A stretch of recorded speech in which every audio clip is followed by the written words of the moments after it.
haven't quite figured out the budgeting thing, we're going to talk all about budgeting for high income earners and 5 pro tips that you need to know to make sure that you are putting your money to work, right? Like, you've worked hard for this money.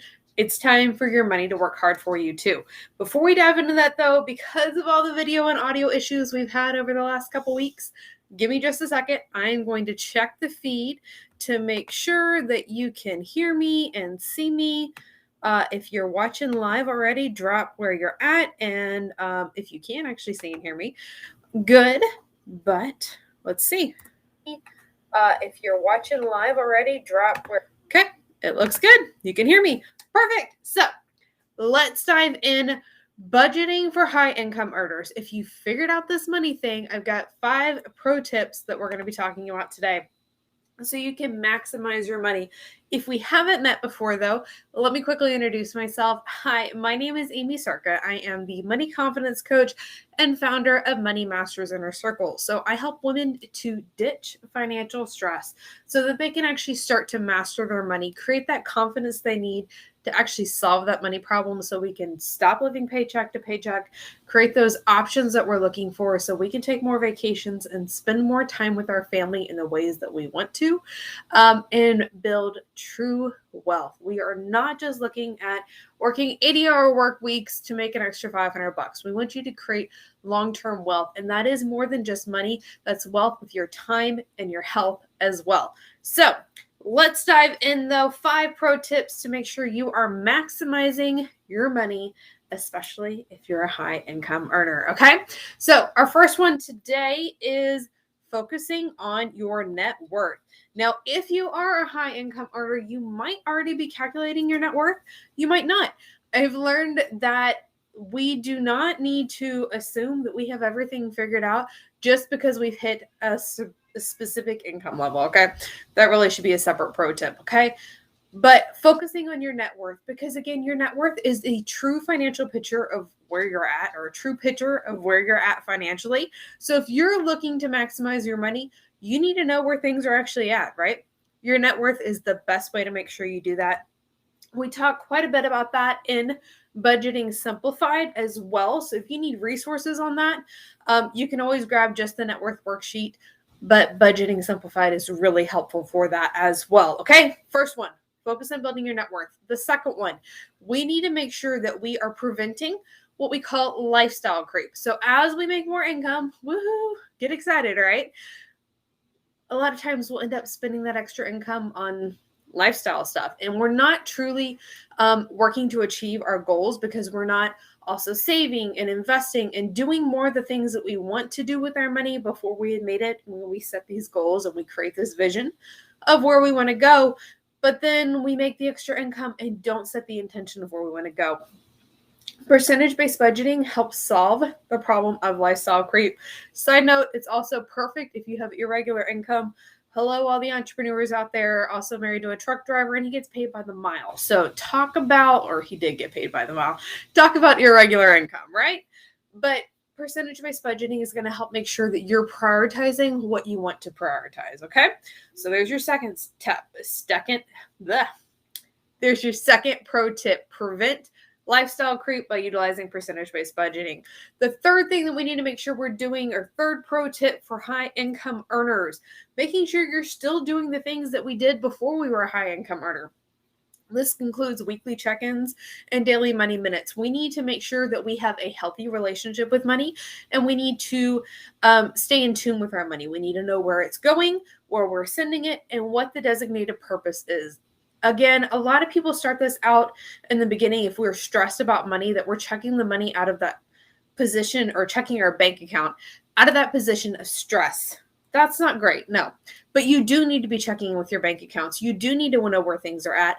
Another great thing about the percentage-based budgeting is it allows you to actually just check the bank account and know where things are at, instead of multiple piles of money being in one checking account. And then it's kind of like, I don't really know how much money we have, because some of that's probably bill money, and then we got vacation money in there, and it's all kind of mixed. Percentage-based budgeting fixes that too. But making sure that we're staying on top of the things that we did when money might have been a little bit more tight. When you've hit this higher income, it's still just as important even if not more so, because you have more to lose if you didn't set yourself up for success and keep those healthy money habits. Okay. A fourth pro tip, if you are a high income earner, that you need to make sure that we are managing your money for success, is have an accountability group. Having that accountability helps you to do the things that we don't necessarily want to do, right? Because how many times, myself included, have we made a decision before that we're going to do something, we're going to take charge, we're going to make this breakthrough? Side note again, we should still have goals that we're working towards, even if you have this high income, okay? But you've made this decision to achieve this next thing. You're going to do this amazing thing. And then all of the stuff comes up. There can be reasons that come up, like mentally. There can be actual like circumstances come up that prevent us from feeling like we are in a position to actually do the thing that we said we were going to do. If you have the accountability and the support system, that's going to help you work through those times, because you probably know by now, it's not just like smooth sailing, butterflies and rainbows. We are on a roller coaster with your money. There are ups and there are downs. Okay. We need to be able to ride both of those. We need to be able to stay in charge of our money during both of those, and having a fantastic accountability support system is a great way to do that. Okay. So that's pro tip number 4, having that accountability system.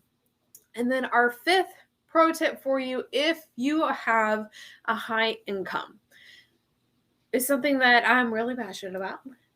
Really important. If you know some of our story, you know that we've had several medical crises that we've gone through as a family. And that 5th pro tip for you today is to make sure that you actually have financial security. If something happened to you tomorrow and you lost all of that income that you've worked so hard for, but it stops coming in, how long can you take care of your family? I created a financial security calculator because most of us aren't aware of this. We focus on creating that high income and we feel okay right now. But creating that financial security and how much more confidence and clarity and peace you're going to have when you truly create financial security and utilize this financial security calculator is game changing. Okay. That financial security calculator, right now, it's just available within Budgeting Simplified, just because I just created it. But knowing how long you can take care of your family if something happens to your income tomorrow. We can give you a couple quick tips. There's 3 different types of assets that we have. We have our cash assets. We have that are like liquid assets. Then I'm going blank on what we call them in between one. Assets that we can liquidate within 30 days. And then we have long-term assets, okay, that would take longer than 30 days to liquidate. But between all of those, we're looking to find out how much and how long you can take care of your family if something happened tomorrow and you needed to. That is part of our mission. It's not done out of a place of fear or even out of a place of scarcity. This is about empowering you to take care of your family and to take care of yourself the way that we're called to do, no matter what comes up. It's preparing for those things. So hopefully it doesn't happen. But if it does, you've done the work needed to actually take care of your family like we desire to. Okay? So there we go. Those were our 5 pro tips if you're a high income earner to make sure you are maximizing your budget. Now, I want to hear which one of these are you going to be working on. Maybe it was kind of game changing. You hadn't thought about it before, or maybe it's something that you're already like a master at and you're really excited that it was brought up. I'd love to hear either way. And let's see. We talked quite a bit about Budgeting Simplified, so I'll make sure to include that in the resources below if you want to check that out. Other than that, I think we're all set. So we'll see you next week for another episode of Money Mastery with Aimee. Bye for now.